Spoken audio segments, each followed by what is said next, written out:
Video, what we're going to be talking about is the next steps. You've completed your social work application and you have been invited for an interview. You're probably thinking, damn, what have I done? And all of these emotions, am I ready? Is possibly going through your mind. One thing I can say to reassure you is that all of the emotions you're feeling, it's okay to feel that way. And to give you a little insight into what to expect when you go for the interview. So the interview, from my experience, goes in 3 parts. So you'd have the initial 2-panel interview where you have two lecturers trying to find out from you what it is that you bring to the table. And when people are asked these questions, a lot of the time, because possibly they've not been involved in social care or haven't had experience of working in social care,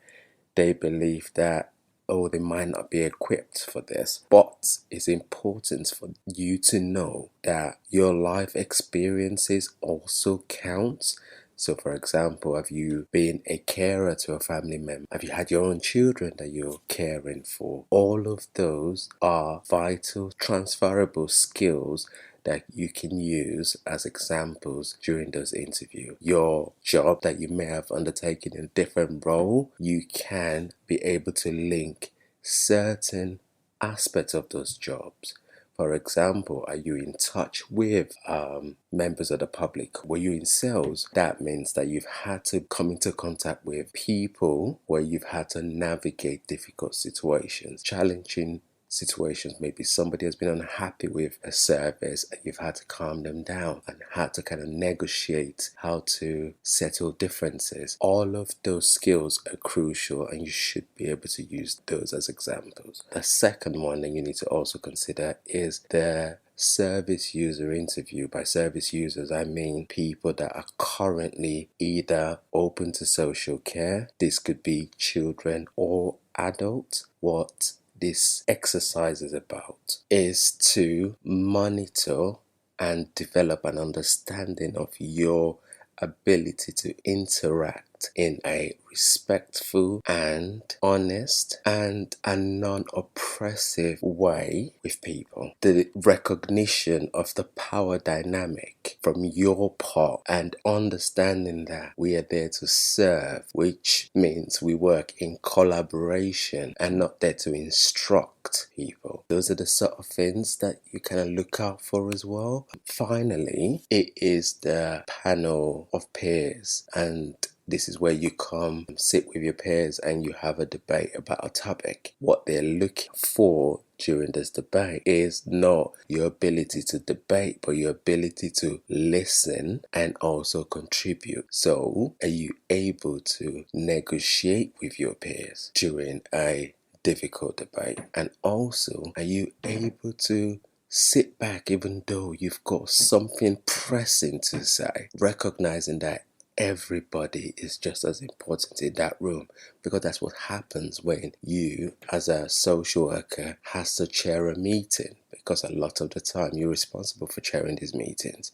When you have to chair a meeting, what you're trying to do is not completely dominate that meeting, but also play that role of encouraging your fellow professionals to be part of the plan that you're creating with our service users. Okay, so we've gone through the interview process. We have now been successful and you've been called up for the program. What sort of lectures are you looking to embark on? Some of the lectures would be around child development. Why is this important? It's important because when you're encountering families and their children, you need to be able to quickly assess, oh, okay, this child is 3 years old and I've been in the house for the last 2 hours. I've not seen them walk. Should a child of 2 years old be walking or should they not be walking? All those sort of things.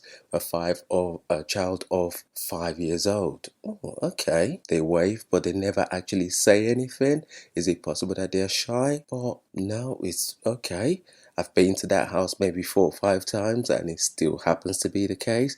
Is that something I need to be worried about? Those sort of things, really. You're asking questions. Your knowledge of child development helps to inform you of things like that, where certain children are meant to be at the various developmental stages of their life, what life experience is likely to have on certain children. Other aspects are sociology, you've got communication. Communication, I believe, is one of the key aspects of social work, because I remember going through the course myself and I was thinking, everybody communicates, surely there's nothing here to learn, isn't it? And not until you undertake this program, the value that you place on communication becomes higher than what you expect, really, because sometimes we, from no fault of our own, probably sometimes from ignorance, we think we listen and we're hearing what somebody's saying, but what we're actually doing is just not listening. We're there, but we're not hearing what the person is saying, and we wonder why people say the same thing over and over again and say to us that you're not listening, rather than us recognize this. What we try and do is we try and deflect and try and place it on the other person. That is the person that is not able to communicate to you. What communication skills teaches you is that communication is a lot more than language. What's the body doing? What are the movement that you need to be picking up on? And what does that movement say? Are you able to interpret that? And if you're not, do you have the right questions to be able to get that out of that person? This is absolutely crucial to the profession of social work. And I believe it's crucial to every profession to go through a communication program where you're able to improve that, and we're able to support our service users even better, because some of the behaviors that we see are as a result of the difficulties in us understanding what is being said to us. The minute we do that, we begin to understand that it is not about us. It is about the people we are supporting, and we need to be doing everything possible to make sure that their needs are being met. Another important part of it is reflective practice. When you're going on placement and you're being told to write reflective logs, and you're thinking, what a waste of my time. Oh, you need to write a reflective log. You've been on this day. How did it make you feel? And you're thinking, really? How did it make me feel? The thing is that not until you are out there, you're practicing, you don't recognize that we ourselves walk around with baggage. What this course helps you to do, and I must say that everyone has to be prepared for the journey that they're about to embark on. If you're open and honest with going through this degree program, what it will do is it will take you on a journey where it exposes your vulnerability. Is it being a case where as a child you were exposed to domestic violence and you've grown through that and you've blocked it all off, and you're not fully aware of it until one day you walk into a home where it literally triggers your experience? If you're not prepared for that, that could be very dangerous for you and the people you're supporting. But what you're able to learn through this program is how to recognize and be aware of our own shortfalls and shortcomings, our own experiences, and process those experiences. And when we are in a situation like that, how we can be able to recognize our feelings, but make it about the service user and not be biased. We can remain neutral and support them in the best possible way. So you learn about social work. I've given a little insight in one of my other videos what it is all about. You'll go into programs around children and families, adult with mental health, older people.